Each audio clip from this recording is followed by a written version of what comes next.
بسم اللہ الرحمن الرحیم انا انزلناہ فی لیلۃ القدر. یہ دیکھیے ضبط بڑا عمدہ چلا آ رہا ہے.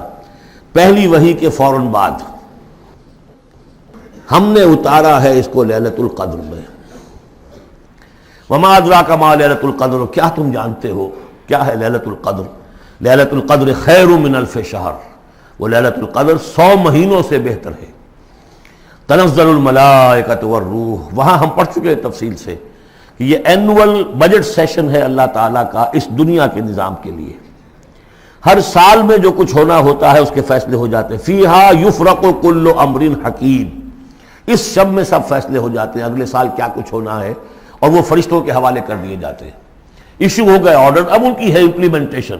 یدبر الامر من السماء الى الارض ثم یعرج الیہ, فرشتے جو ہیں امپلیمنٹ کرتے ہیں ان احکام کو, اور پھر وہ رپورٹیں جو ہے واپس پہنچتی ہیں. تو اسی رات میں قرآن مجید کے نزول کا آغاز ہوا.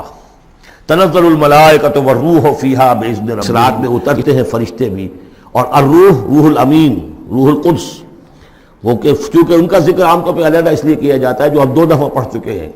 علمہ شدید القویٰ ذو مرۃ فاستویٰ, تو ان کی خاص شان ہے فرشتوں میں, یہ مطاع ہیں, مطاع ثم امین, ان کے سردار کی حیثیت رکھتے ہیں.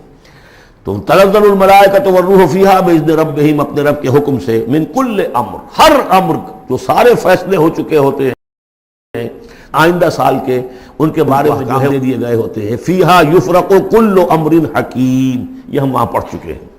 سلام, اور یہ رات جو ہے اللہ تعالیٰ نے پھر اس کی برکات ایسی رکھی ہیں کہ اگر اس میں کوئی شخص جو ہے اللہ کا خاص طور پر عبادت گزار بندہ جو ہے اس سے دعا کرے تو اللہ تعالیٰ اس دعا کو قبول کرتا ہے. عبادت کا جو اجر و ثواب ہے وہ اس ایک شب کا وہ 1000 مہینوں کے اجر و ثواب سے بڑھ جائے گا. ہی حتی مطلع الفجر, یہ فجر کے طلوع ہونے تک یہ رات ہے.